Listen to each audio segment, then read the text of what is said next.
to our non-washing dishes meals. That's what I'm calling them now. Yeah. One pan Washing pasta. dish. You only have to wash dish. Wash dish. Yeah. That's it. Just one.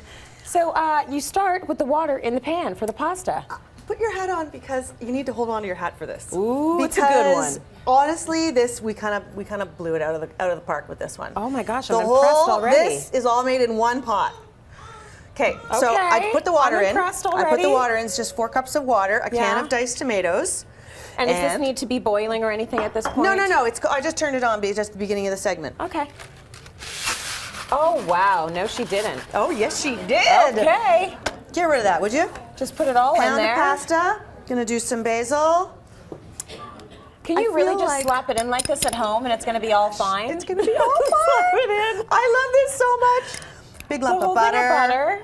And a little bit of salt and pepper and some chili flakes. It actually looks really beautiful like Doesn't that. it? I know, but don't eat it like that because it's not going to be good. No, don't do it. So this is all you do. I'm going to actually add some garlic and some onions in a second. Okay. About 9 or 10 minutes, you turn the heat on and you just stir and stir and stir. Really? It's like risotto. Okay. Could you stir for me while I chop? Yeah, sure. So it's like risotto. So you know, you always think, okay, you boil the pasta, you make the sauce. Not that that's a complicated dinner anyways, right? So that's a 2-pan dinner. Yeah. But we thought, can we do it? And all that happens is the pasta cooks slowly. You do add that extra bit of water. Yeah. The pasta cooks slowly. It sort of, just like when you're making risotto, it releases its starch as it absorbs the flavors that are in there. So all of that basil and the chili flake and the butter and the tomato is all gonna go into the pasta.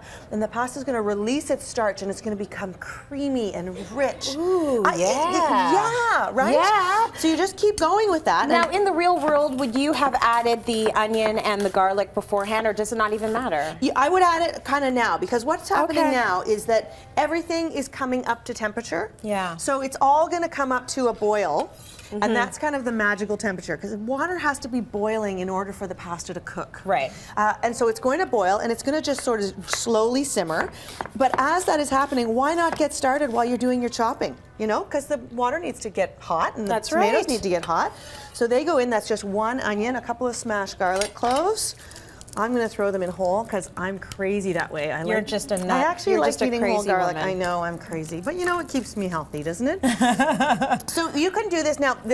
I would say one critical thing about this. You see, I've got my ginormous pan. Yeah. So you need your ginormous pan for sure. And if you don't have your ginormous pan, cut the recipe in half. So do half a box of pasta, half a can of plum tomatoes, half an onion, yada yada yada. Because it all has to be submerged. It does, and so that's really the only trick to this, and that's not even really much of a trick. That's not a trick at all. And then when you're done, we're not going to have a whole 10 minutes to watch it. Oh, but you're going to put cheese on it. I just love grating cheese so much that I'm going to put in some more here.